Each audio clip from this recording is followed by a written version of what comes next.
다른 사람에 대한 미움으로 고통스러우신가요? 아직도 잠 못 드는 밤이면 떠오르는 얼굴이 있나요? 생각만 해도 가슴이 뛰고 억울해서 눈물이 나는 그런 이름이 있나요? 우리는 그것을 악연이라 부릅니다. 피하고 싶었지만 피할 수 없었던 내 인생의 오점 같은 그 사람. 사람들은 자주 나에게 묻습니다. 부처님, 저는 남에게 해코지한 적 없이 착하게 살았습니다. 그런데 왜 저에게 이런 몹쓸 인연이 찾아옵니까? 저 사람은 전생에 무슨 원수였기에 저를 이토록 괴롭힙니까? 당신의 그 억울함, 나는 잘 알고 있습니다. 하늘을 원망하고 싶고 운명을 탓하고 싶은 그 마음도 이해합니다. 하지만 진실을 마주할 용기가 있으신가요? 악연은 저 멀리 하늘에서 뚝 떨어지는 날벼락이 아닙니다. 길을 가다 재수 없게 밟은 돌부리도 아닙니다. 악연은 당신이 쥐고 있는 것입니다. 놀라지 마십시오. 내 말을 끝까지 들어보십시오. 누군가 당신에게 욕을 하고 비난을 퍼부었습니다.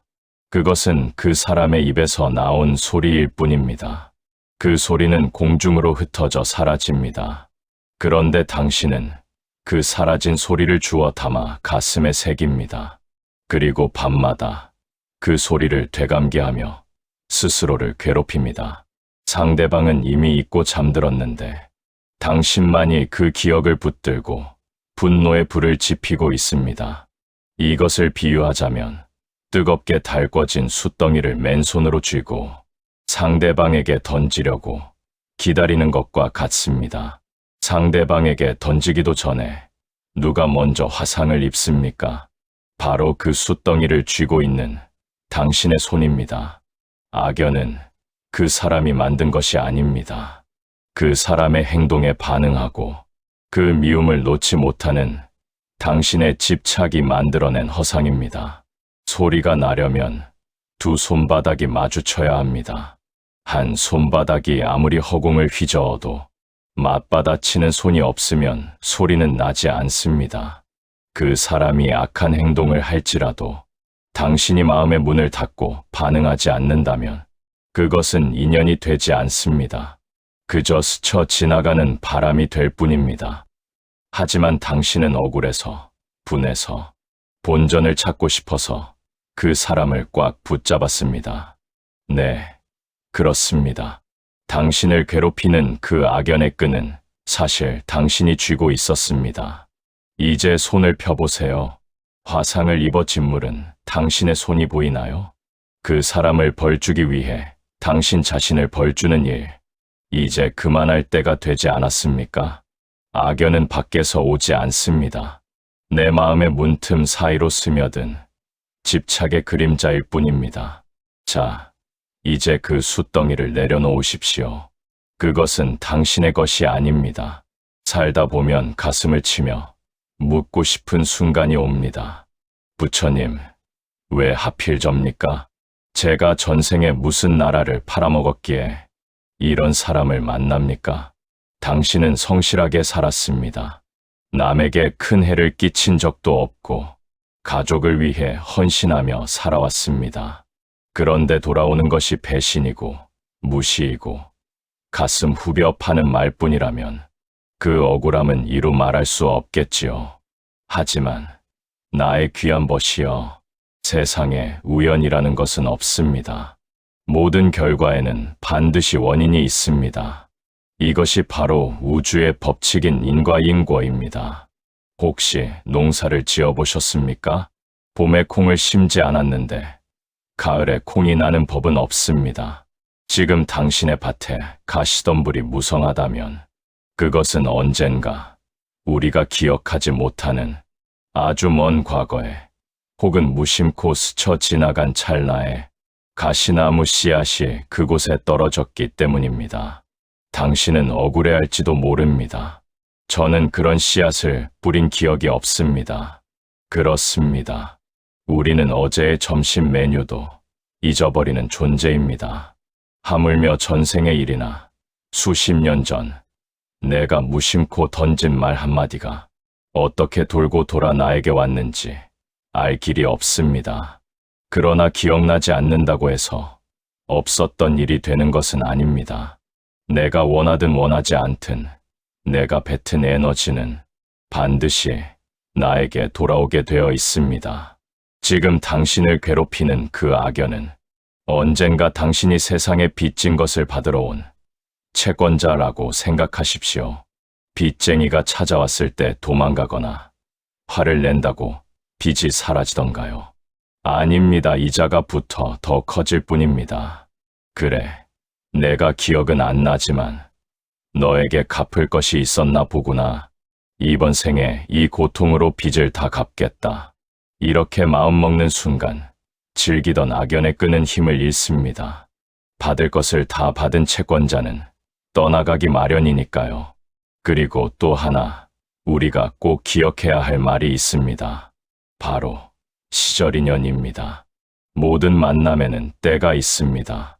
사람이 온다는 것은 그 사람이 내 인생에 지금 이 계절에 필요하기 때문에 오는 것입니다. 한여름의 태양이 뜨거운 이유는 곡식을 익게 하기 위함이고 겨울바람이 매서운 이유는 뿌리를 단단하게 만들기 위함입니다. 당신을 그토록 힘들게 했던 그 사람도 당신의 인생이라는 나무를 단단하게 만들기 위해 찾아온 매서운 겨울바람이었을지 모릅니다. 겨울이 춥다고 화를 내는 사람은 없습니다. 그저 옷을 두껍게 입고 봄을 기다릴 뿐이지요. 지나가야 할 인연은 지나가게 두십시오.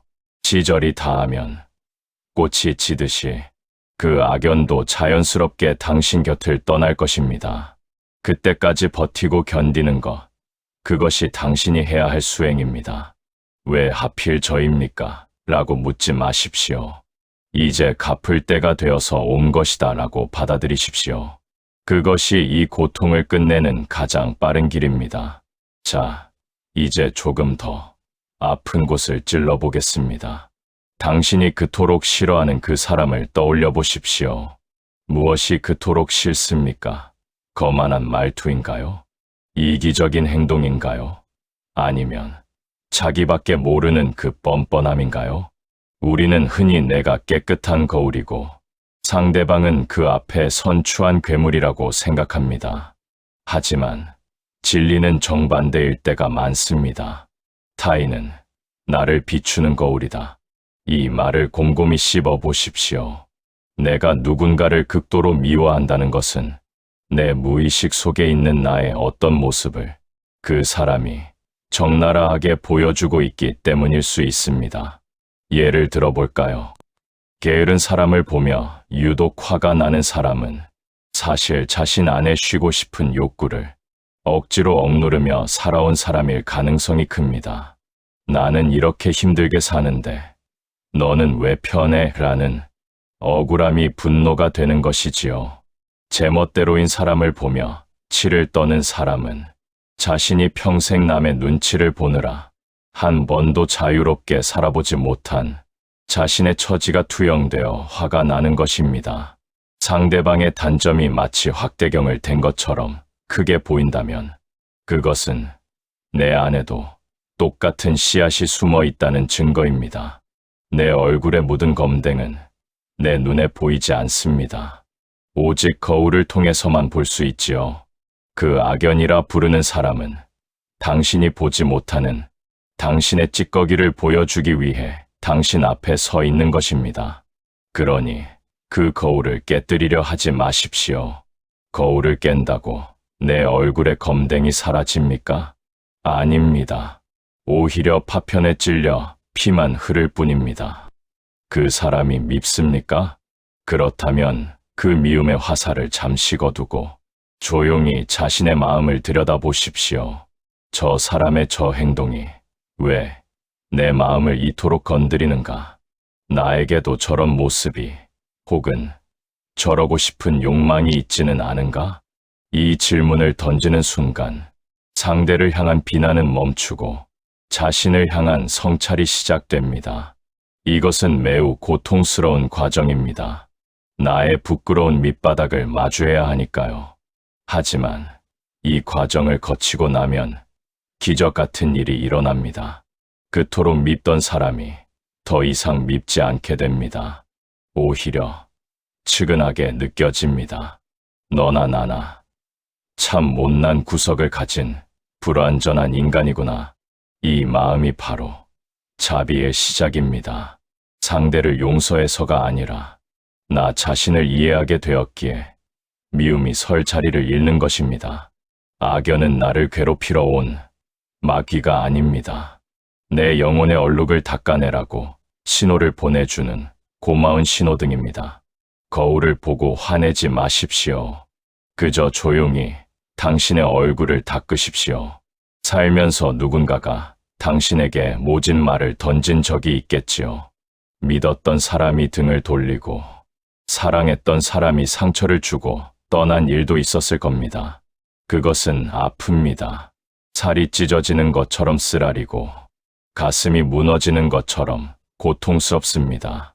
그 아픔을 부정하지 마십시오. 육신을 가진 인간이라면 누구나 겪는 필연적인 고통입니다.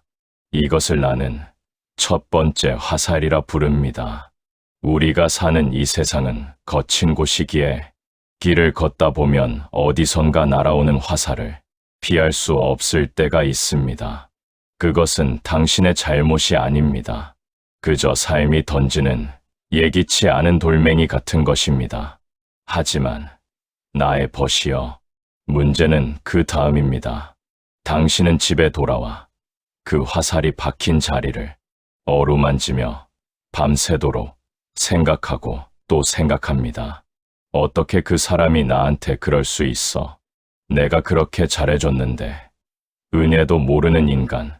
나는 왜 바보같이 당하고만 있었을까? 생각이 꼬리에 꼬리를 물고 분노가 치밀어 올라 잠을 이루지 못합니다. 어제 맞은 화살인데 오늘 밤에도 그 상처를 다시 후벼 팝니다. 내일도 모레도 심지어 10년이 지난 일까지 끄집어내어 스스로를 괴롭힙니다. 이것이 바로 두 번째 화살입니다. 첫 번째 화살은 남이 쏘았지만 두 번째 화살은 누가 쏘고 있습니까? 바로 당신 자신입니다. 첫 번째 화살은 몸을 아프게 하지만 두 번째 화살은 마음을 병들게 하고 영혼을 갉아먹습니다. 어리석은 사람은 첫 번째 화살을 맞고 나서 그 고통을 견디지 못해 계속해서 두 번째, 세 번째 화살을 스스로에게 쏘아댑니다. 나는 불행해. 내 인생은 망쳤어. 비극의 주인공이 되어 슬픔을 되새김질합니다. 제발 그 화를 내려놓으십시오. 이미 맞은 화살 하나로도 충분히 아프지 않습니까? 왜 당신은 당신 자신을 그토록 가혹하게 대하십니까? 악연이 당신에게 준 고통은 그 사건이 일어난 그 순간 딱 한 번뿐이었습니다. 그 나머지 수천 번의 고통은 당신이 그 기억을 불러와서 스스로 만든 형벌입니다. 억울한 일을 당했다면 참으로 아픈 일이 일어났구나 하고 딱 거기까지만 생각하십시오. 그 사실을 있는 그대로만 바라보십시오. 거기에 왜? 라는 질문을 붙이지 마십시오. 어떻게? 라는 원망을 섞지 마십시오. 첫 번째 화살을 뽑아내는 방법은 상처를 건드리는 것이 아니라 약을 바르고 덮어두는 것입니다. 오늘 밤은 당신 자신에게 이렇게 말해 주십시오. 남이 나를 아프게 했으니 나라도 나를 아껴줘야지. 나는 더 이상 나에게 화살을 쏘지 않겠다. 그 다짐 하나면 충분합니다. 두 번째 화살만 피해도 당신의 인생은 지금보다 훨씬 더 평화로워질 것입니다. 절벽 끝에 매달린 사람을 본 적이 있습니까? 살기 위해 밧줄 하나를 꽉 움켜쥐고 있습니다. 손바닥에서는 피가 나고 팔은 떨어져 나갈 듯 저려옵니다. 그런데 자세히 보니 그 밧줄은 이미 삭아서 뚝뚝 끊어지고 있는 썩은 동아줄입니다. 이 썩은 동아줄이 바로 당신이 그토록 놓지 못하는 악연입니다. 당신은 생각합니다. 이걸 놓으면 나는 죽어. 내가 이 관계를 어떻게든 고쳐봐야 해. 지금까지 공들인 세월이 얼만데 절대 못 놓아. 그래서 당신은 악착같이 버티고 있습니다. 상대가 당신을 무시해도, 당신을 이용해도, 당신의 마음을 짓밟아도 내가 더 잘하면 변하겠지라며 그 썩은 줄을 더 세게 움켜쥡니다. 하지만 들어보십시오. 이미 수명을 다한 인연은 죽은 나무와 같습니다. 물을 주고 거름을 주어도 다시 꽃을 피우지 못합니다. 썩은 동아줄을 잡고 있으면 결국 당신도 함께 추락할 뿐입니다. 60년 인생을 살아온 당신에게 묻습니다. 당신을 힘들게 하는 그 관계가 정말로 당신을 살게 합니까? 아니면 죽어가게 합니까? 당신이 두려워하는 것은 이별이 아니라 혼자가 되는 것일지도 모릅니다. 혹은 실패했다는 패배감일지도 모릅니다. 그러나 용기는 버티는 것에만 있는 것이 아닙니다. 진정한 용기는 더 이상 희망이 없음을 인정하고 과감하게 손을 펴는 것입니다. 상상해 보십시오. 당신이 꽉 쥐고 있던 그 썩은 줄을 툭 하고 놓아버리는 순간을 끝없는 나락으로 떨어질 것 같습니까? 아닙니다. 놀랍게도 당신의 발밑은 겨우 한 뼘 높이의 땅이었습니다. 당신은 높은 절벽에 매달려 있다고 착각했을 뿐 사실은 안전한 평지에 있었습니다. 줄을 놓는 순간 당신은 떨어지는 것이 아니라 비로소 착지하는 것입니다. 악연을 끊어내는 것은 매정한 일이 아닙니다. 나를 살리는 일이고 더 이상 죄를 짓지 않게 상대를 놓아주는 일입니다. 손을 펴십시오. 피가 통하지 않아 하얗게 질린 당신의 손을 보십시오. 이제 그만 당신의 손을 자유롭게 해주십시오. 빈 손이 되어야 새로운 인연을 잡을 수 있습니다. 쓰레기를 쥐고 있는 손에는 보석을 쥐어줄 수가 없습니다. 내가 놓으면 저 사람은 어떡하나 걱정하지 마십시오. 각자의 인생은 각자의 몫입니다. 당신이 구원할 수 있는 사람은 오직 당신 자신뿐입니다. 지금 이 순간 눈을 감고 마음속으로 그 밧줄을 놓으십시오. 어떻습니까? 불안함 대신 시원함이 느껴지지 않습니까? 그 시원함이 바로 당신이 오랫동안 잊고 살았던 자유의 맛입니다. 용서하십시오. 이 말을 들으면 어떤 마음이 드십니까? 가슴이 답답하고 화가 치밀어 오르지 않습니까? 부처님, 저는 못합니다. 그 사람이 저한테 한 짓을 생각하면 자다가도 이가 갈리는데 어떻게 용서를 합니까? 압니다. 당신의 그 억울하고 분한 마음 100번이고 1000번이고 이해합니다. 많은 사람들이 착각하고 있습니다. 용서를 패배라고 생각합니다. 용서를 그 사람에게 면죄부를 주는 일, 그 사람의 죄를 없던 일로 덮어주는 일이라고 생각합니다. 하지만 나의 벗이여, 내 말을 부디 귀담아 들어주십시오. 용서는 그 사람을 위해서 하는 것이 아닙니다. 용서는 철저하게 당신 자신을 위해서 하는 것입니다. 당신의 마음을 하나의 방이라고 상상해 보십시오. 그 방 한가운데 썩은 생선 한 마리가 놓여 있습니다. 악취가 진동하고 구더기가 들끓습니다. 그 썩은 생선이 바로 당신이 품고 있는 미움입니다. 당신은 그 사람이 미워서, 그 사람을 벌주고 싶어서 그 썩은 생선을 방 밖으로 치우지 않고 있습니다. 네가 와서 치울 때까지 나는 절대 안 치워 라고 버티면서 말이지요. 그런데 그 냄새를 누가 맡고 있습니까? 그 썩은 도끼를 누가 마시고 있습니까? 바로 당신입니다. 용서는 그 사람을 예뻐하는 것이 아닙니다. 그저 내 방에서 썩은 냄새가 나는 것이 싫어서 내가 살기 위해서 그 오물을 밖으로 내다 버리는 행위입니다. 쓰레기를 버리면서 쓰레기에게 널 사랑해서 버리는 거야 라고 말하는 사람은 없습니다. 그저 더러우니까, 내 집을 깨끗하게 하고 싶으니까 버리는 것입니다. 이것을 불교에서는 방생이라고 합니다. 죽어가는 물고기를 놓아주는 것만이 방생이 아닙니다. 미움이라는 감옥에 갇혀 죽어가고 있는 당신 자신을 풀어주는 것이 진정한 방생입니다. 그 사람을 놓아주십시오. 그가 잘 되라고 빌어주라는 말이 아닙니다. 그저 당신의 마음속에서 그를 해고하십시오. 너는 더 이상 내 마음의 입주자가 아니다. 나가라.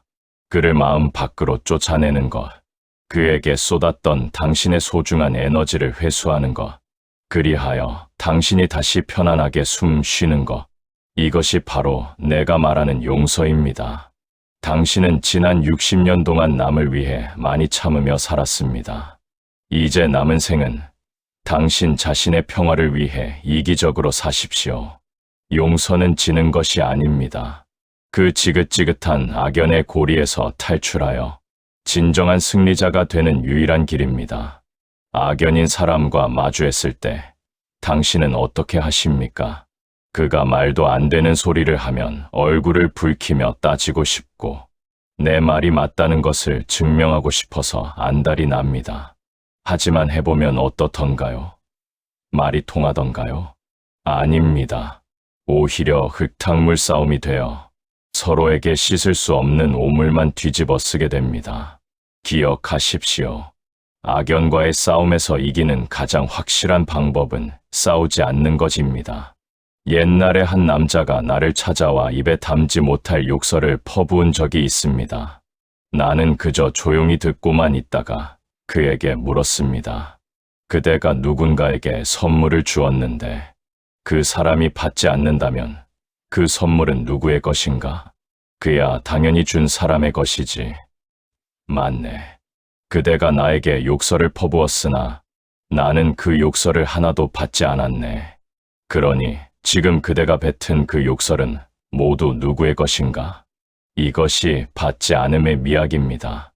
상대가 던진 독화살을 내 가슴으로 받지 말고 그저 허공에 떨어지게 두십시오. 누군가 당신을 비난합니까? 그것은 짖는 개와 같습니다. 개가 짖는다고 같이 엎드려서 짖는 사람은 없습니다. 그저 개가 짖는구나 하고 지나가면 됩니다. 당신이 반응하고 화를 내고 변명하는 것은 그 개에게 먹이를 주는 것과 같습니다. 가장 무서운 형벌은 침묵입니다. 그가 무슨 말을 하든 투명 인간을 보듯 담담한 눈으로 바라보십시오. 눈에 힘을 빼고 입을 굳게 다무십시오. 마치 강물에 떠내려가는 나무 잎을 보듯이 그의 말과 행동을 그저 지켜만 보십시오. 나는 너의 장단에 춤추지 않겠다. 나는 너의 감정 쓰레기통이 아니다. 이 단단한 침묵의 벽 앞에 서면 상대방은 당황하게 됩니다. 자신의 독이 당신에게 통하지 않음을 깨닫고 결국 제풀에 꺾여 돌아가게 됩니다. 나이 60이 넘으면 입은 닫고 귀는 열라고 했습니다. 하지만 악연 앞에서는 귀조차 닫으십시오. 당신의 품격을 떨어뜨리지 않고 악연을 끊어내는 최고의 무기, 그것은 바로 우아한 침묵입니다. 모든 것에는 끝이 있습니다. 태양은 지기 위해 뜨고 꽃은 지기 위해 피어납니다. 우리의 인연 또한 마찬가지입니다. 그런데 사람들은 시작은 요란하게 축하하면서 끝맺음은 참으로 서툴게 합니다. 나의 벗이여, 우리는 이제 60이라는 고개를 넘었습니다. 이 나이의 이별은 젊은 날의 그것과는 달라야 합니다. 악연이라 할지라도 한때는 당신의 인생이라는 무대에 등장했던 배우였습니다. 그가 악역을 맡아 당신을 힘들게 했다 할지라도 이제 막이 내렸으면 그를 무대 뒤로 보내주어야 합니다. 그를 붙잡고 네 연기가 마음에 안 들었다며 멱살을 잡는 것은 당신의 품격을 떨어뜨리는 일입니다. 마지막 인사는 짧을수록 좋습니다. 그저 마음속으로 이렇게 말하십시오. 덕분에 인생을 배웠다. 이제 가라. 이 한마디면 충분합니다. 화내는 사람에게 화를 내지 않는 모습, 욕하는 사람에게 미소 짓는 모습, 그것이야말로 당신이 그 사람보다 훨씬 더 큰 그릇임을 증명하는 것입니다. 그리고 돌아설 때는 절대 뒤를 돌아보지 마십시오. 뒤를 돌아본다는 것은 미련입니다. 미련은 발목을 잡는 귀신과 같습니다. 돌아서는 순간부터는 그 사람의 이름도 얼굴도 함께했던 시간도 강물에 띄워 보내십시오. 우아한 이별이란 상대를 위해서가 아니라 당신의 뒷모습을 아름답게 남기기 위함입니다. 진흙탕에서 뒹굴며 헤어지시겠습니까? 아니면 연꽃처럼 깨끗하게 피어나고 조용히 지시겠습니까? 선택은 당신에게 달렸습니다. 이제 문을 열어주십시오. 그리고 그 악연을 문 밖으로 내보낸 뒤 조용히, 아주 조용히 문을 닫으십시오. 철컥, 그 소리와 함께 당신은 자유입니다. 긴 여행이 끝났습니다. 이제 당신은 깨달았습니다. 악연은 밖에서 오는 것이 아니라 내 마음의 집착이 만든 그림자였음을, 그리고 그 그림자를 지우는 힘 또한 오직 나에게 있음을. 나의 귀한 벗이여, 60년, 70년, 당신은 충분히 고생했고 충분히 치열했습니다. 이제 남은 생은 보너스와 같습니다. 이 귀한 시간을 또다시 누군가를 미워하고 원망하는 데 쓰시겠습니까? 인생은 고행이라 하지만 마음을 내려놓은 자에게 인생은 축제입니다. 빈 배가 되어 강물 위를 유유히 흘러가십시오. 당신이 미움을 내려놓은 그 자리에 이제 평화와 행복이 깃들 것입니다. 부디 남은 생은 무거운 짐일랑 다 벗어 던지고 깃털처럼 가볍게, 바람처럼 자유롭게 춤추듯 사십시오. 당신의 그 가벼운 발걸음을 내가 언제나 응원하겠습니다. 편안하십시오. 행복하십시오. 그리고 자유로워지십시오.